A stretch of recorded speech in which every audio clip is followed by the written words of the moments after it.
I'm Courtney Fingar of fDi Magazine. Thank you for tuning in to this broadcast. If you missed our recent fDi forum, you'll find here a recap of some of the main themes and discussions based on our interviews with speakers and panelists. The fDi forum took place in London on September 22nd and 23rd, bringing together CEOs, CFOs, managing directors, and other decision makers from the corporate sector, along with select representatives from the public sector and other experts in the field of cross-border investment. This was the first ever fDi forum organized by fDi Magazine and Financial Times Live. But it is set to become an annual event. It is also a new type of event for the fDi world. Rather than talking about economic development from the perspective of investment promotion agencies, this was a purely corporate-centric event, with the focus firmly on companies' cross-border expansion strategies and their needs. We talked about companies and how they see the world, its opportunities as well as its risk and challenges, and how they set about moving into new markets. Discussion ranged from the macro, such as growth markets, the global economic recovery, and geopolitical tensions, to the micro issues, such as site selection and real estate options. Companies represented on the stage range from some of the world's best-known multinationals, like Google, Dell, GE, and Johnson & Johnson, to SMEs and startups. One of the most interesting outcomes of the discussions was the realization of how similar the challenges of cross-border expansion are, regardless of company size or even sector. Finding the right talent, mitigating risk, tapping into growth areas, and staying on the right side of regulation are crucial for a new investment of any size. Many of our speakers and delegates, especially amongst SMEs, said there is a kind of reassurance in the fact that these issues are universal.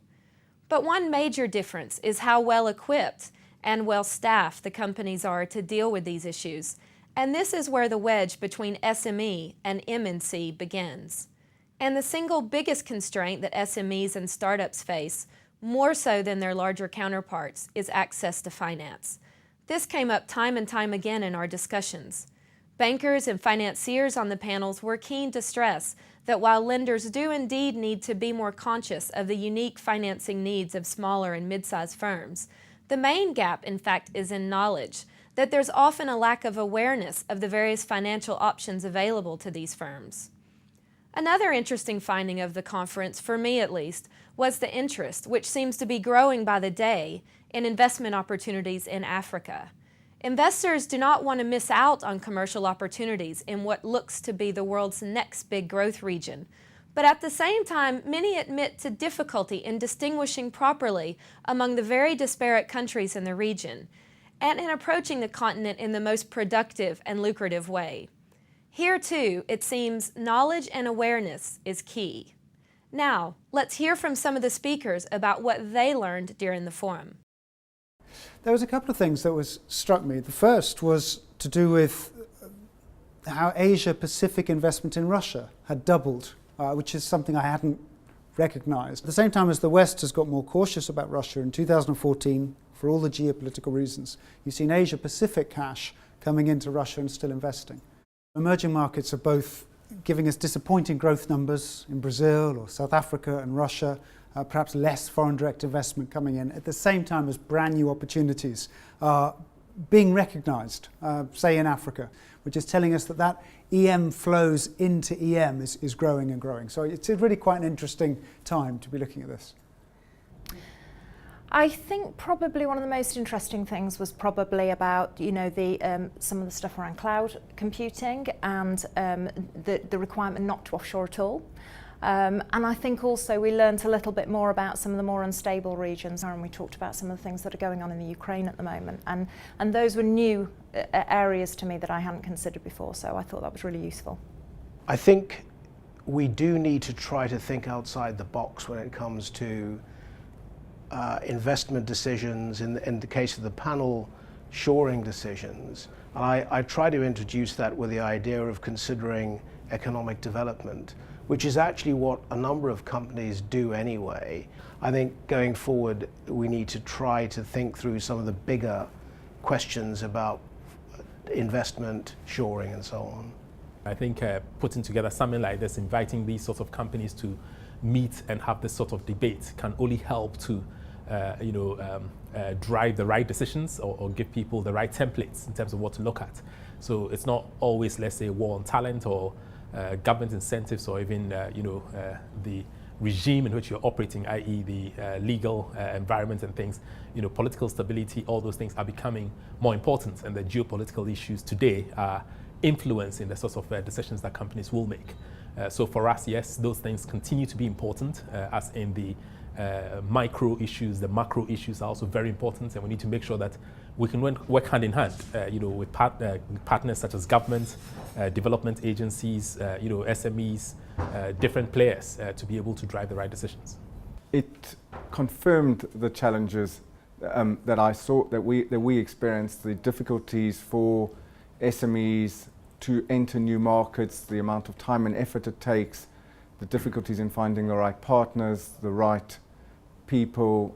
Absolutely, it was very consistent. I think what it did highlight is that for even smaller organizations than us, what I would call true SMEs, they have an additional set of challenges around financing and other topics which we're quite fortunate are not amongst the ones we have to face. It's interesting to have SMEs here and also larger organisations who have large multinational footprints and are looking to kind of leverage opportunities in other countries. And obviously they have different problems. So it's been really interesting kind of getting under the skin of what those particular problems are.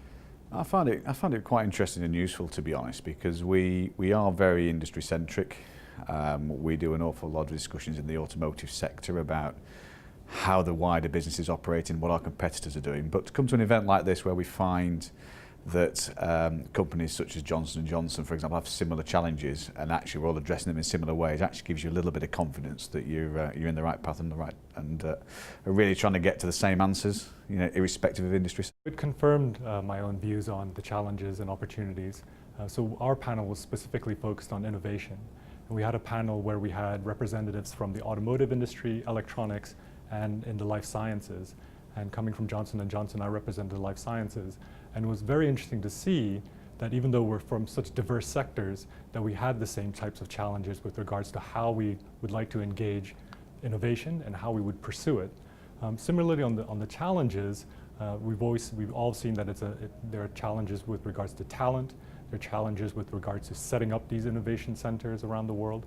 And so it was good to hear from the other participants that we are all experiencing the same things.